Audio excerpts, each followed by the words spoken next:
यानि कानि च पापानि जन्मान्तरकृतानि च तानि तानि प्रणश्यन्ति प्रदक्षिणं पदे पदे। पापोऽहं पापकर्माहं पापात्मा पापसम्भवः। त्राहि मां कृपया देव शरणागतवत्सला। अन्यथा शरणं नास्ति त्वमेव शरणं मम। तस्मात् कारुण्यभावेन रक्ष रक्षो जनार्दन।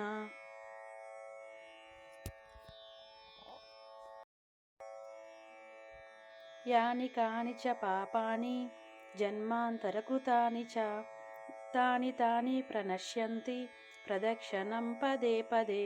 पापोऽहं पापकर्माहं पापात्मा पापसम्भवः।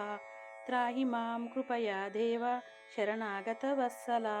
अन्यथा शरणं नास्ति त्वमेव शरणं मम।